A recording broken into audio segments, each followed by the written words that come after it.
इस वीडियो में आप लोग को बहुत कुछ सीखने को मिलेगी। तो थंबनेल से पता चल गया होगा कि मैं किस टॉपिक पे बात करने वाली हूँ। तो अगर आपके पास टाइम हो तो ही इस वीडियो को देखें, स्किप करने से बहुत कुछ समझ में नहीं आएगी। अभी मोबाइल में एंजल वन ऐप ओपन कर रही हूँ। ये मेरे हस्बैंड का डीमैट अकाउंट है। जब आप इस तरह से पासवर्ड डालते हैं तो कुछ इस प्रकार दिखाई देता है। सबसे नीचे देखते हैं लेफ़्ट साइड में तो होम लिखा हुआ है, तो इसीलिए इसे होम पेज बोलते हैं। यहीं ऊपर में स्टॉक्स मतलब इसके नीचे आपको स्टॉक्स दिखेगा। यहाँ से डायरेक्ट स्टॉक्स बाय सेल कर सकते हैं। फिर FNO है, यहाँ से फ्यूचर ऑप्शन कर सकते हैं। नीचे इंडेक्स दिया हुआ है, उसके नीचे FIDI जन ग्लोबल सेक्टर और उसके नीचे ऑप्शन वाचिंग लिस्ट जिसमें expiry call, put, ITM, ATM, OTM भी दिया हुआ है।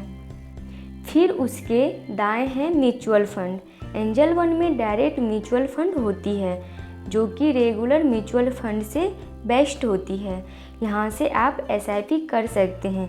ये सामने दिख रहा है Nippon India large cap fund.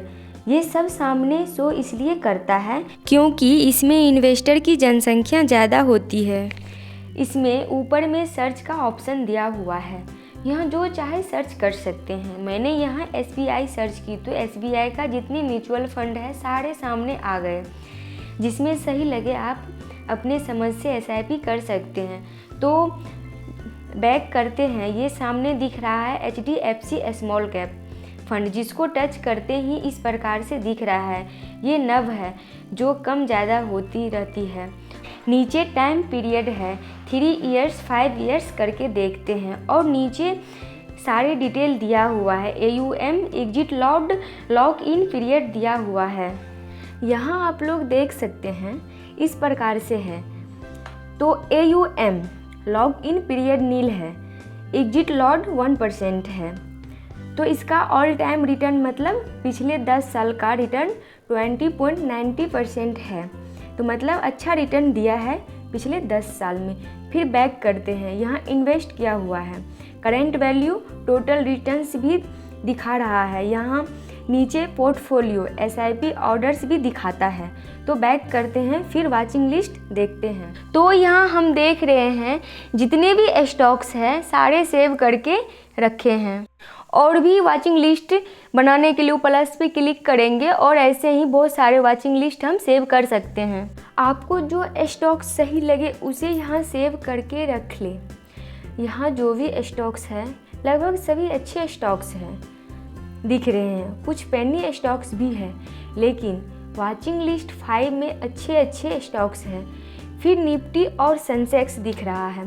अगर हमें यहाँ चेंज करना है तो यहीं से चेंज भी कर सकते हैं और यहाँ से भी आप ऑप्शंस ट्रेडिंग कर सकते हैं।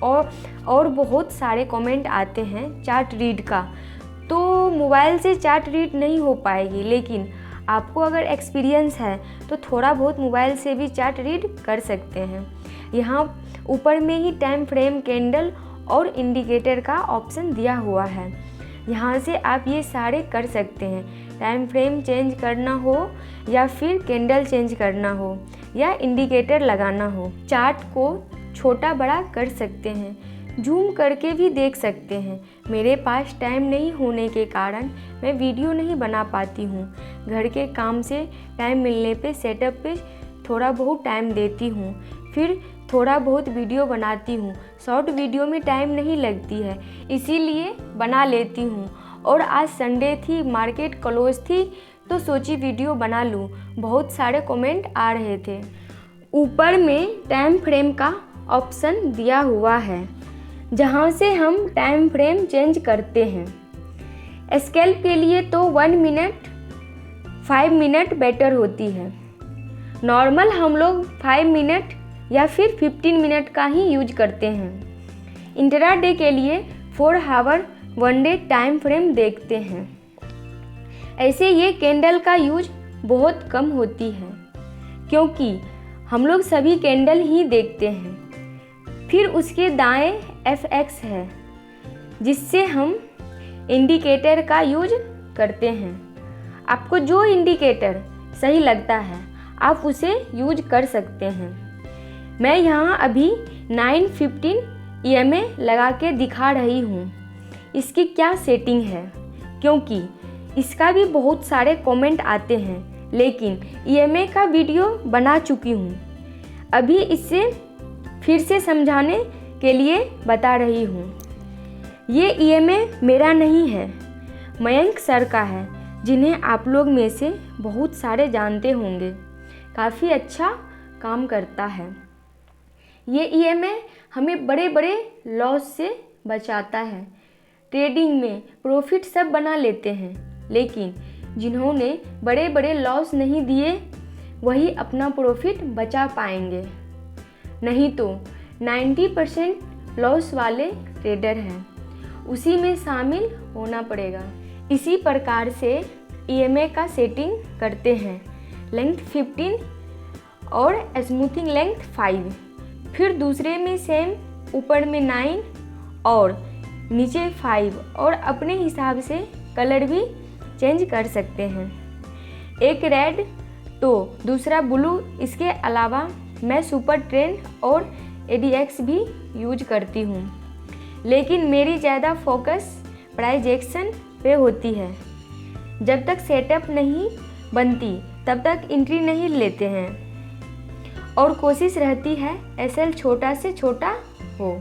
अब FX के दाएं है सेव इंडिकेटर टेम्पलेट। इसका भी यूज हम लोग बहुत कम करते हैं। और अब इसके दाएं है पेंसिल टाइप का दिख रहा है। यहाँ से टूल शो और हाइड करते हैं। यहाँ से टूल शो करते हैं तो फिर बाएं साइड सारे टूल आ जाते हैं और सबसे ऊपर सारे एरो आ जाते हैं। फिर सेकेंड में ट्रेंड लाइन का निशान दिख रहा है। यहाँ से ट्रेंड लाइन या हॉरिजेंटल लाइन लगाना हो, इस टाइप का सारे आ जाते हैं। और फिर तीसरा, चौथा फिर या ट्रेंगल चार्ट पैटर्न लगाना हो आप लगा सकते हैं। आपको जो पैटर्न दिख रहा है वो पैटर्न लगा सकते हैं। ये सारे पैटर्न सदियों से बनते आ रहा है, जिसे हम लोग आज भी इस्तेमाल करते हैं। आप देख रहे हैं मोबाइल से ट्रेड लाइन या कोई भी टूल यूज करना कितना मुश्किल हो रही है। इसीलिए बताइए मोबाइल से चार्ट रीड नहीं कर सकते हैं। कम से कम टैब या लैपटॉप तो आपके पास होना ही चाहिए। और हमारा जो सबसे इम्पोर्टेंट है वो है रिस्क रिवॉर्ड। अगर रिस्क रिवॉर्ड सही नहीं है तो प्रॉफिट बनाना बहुत मुश्किल है। रिस्क रिवॉर्ड इसलिए बहुत ज़रूरी है। मान लेते हैं निफ्टी में अगर 5 पॉइंट का SL है तो 15 पॉइंट का टारगेट होना चाहिए, ताकि 10 में से 5-6 SL भी चला गया तो प्रॉफिट में ही रहेंगे। मतलब 1:2-3 से रिस्क रिवॉर्ड कम नहीं होना चाहिए। आप लोग समझ रहे होंगे ये सारे टूल किस लिए काम आता है, क्यों ज़रूरी है। मैं तो मोबाइल में ऐप यूज करना दिखा रही हूँ, लेकिन आप लोग जो नए हैं मोबाइल से ऐसे चार्ट रीड करके ट्रेड ना करें, नहीं तो आपको बड़ा नुकसान का सामना करना पड़ सकता है।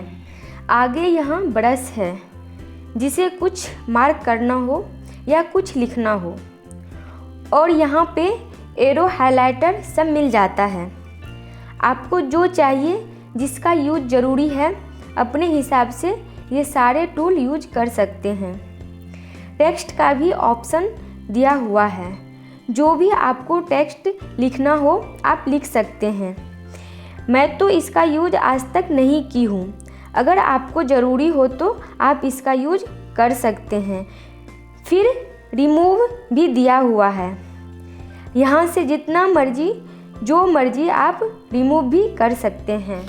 अगर आपने 2-3 टूल यूज किए हैं, आपको उसमें से 1 या 2 ही रिमूव करना है तो वो भी कर सकते हैं।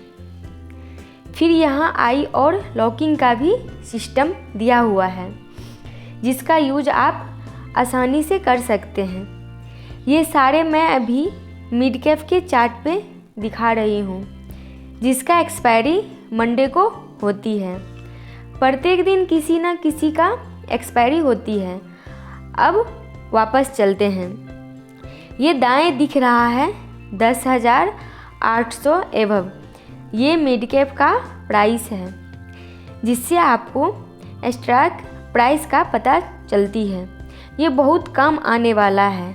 एंड अब ऑप्शन चेन देख रहे हैं। ऑप्शन चेन से हम बहुत कुछ पता कर सकते हैं, जैसे call, put, ATM, ITM, OTM.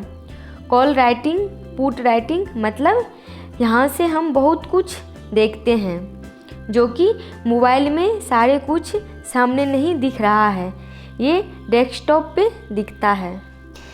ये सामने चार्ट दिख रहा है, ये एटीएम का चार्ट है। जब भी ट्रेड करते हैं तो कोशिश करें एटीएम या आईटीएम में ही ट्रेड करें। यहाँ चार्ट दिख रहा है, किस तरह दिखता है। आपको हर एक कैंडल के बारे में पता होना चाहिए।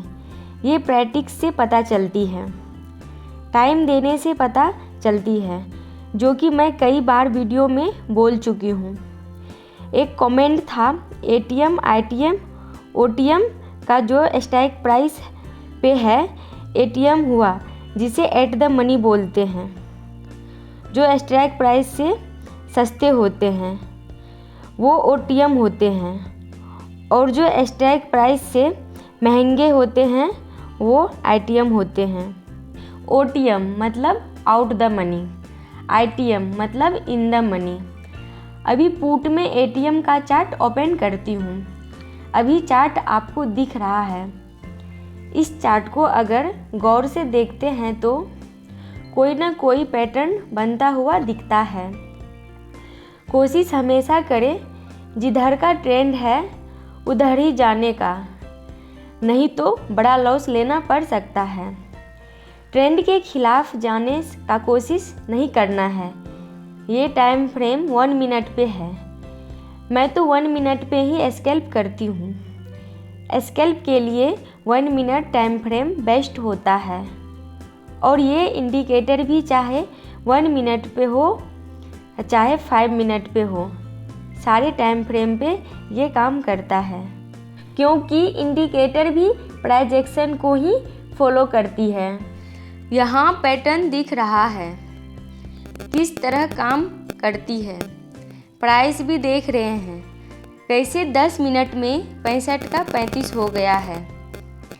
यहाँ भी ट्रेड लाइन सब लगा सकते हैं। सबसे बड़ी बात होती है चार्ट रीड करना, इसलिए बार बार चार्ट दिखा रही हूँ।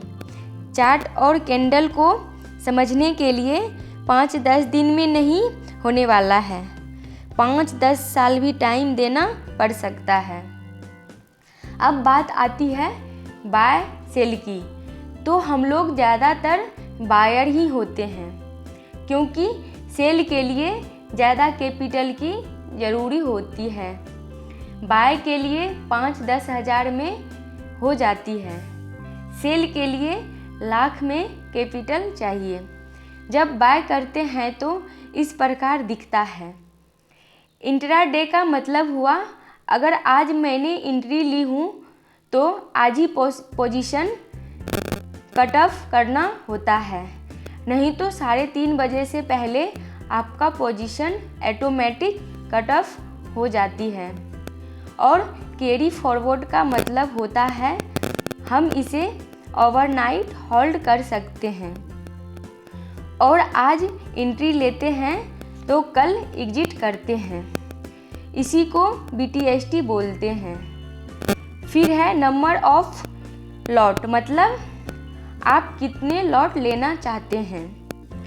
अपने मार्जिन के हिसाब से लॉट का क्वांटिटी डाल सकते हैं। और है लॉट साइज, मतलब एक लॉट में कितनी क्वांटिटी होती है।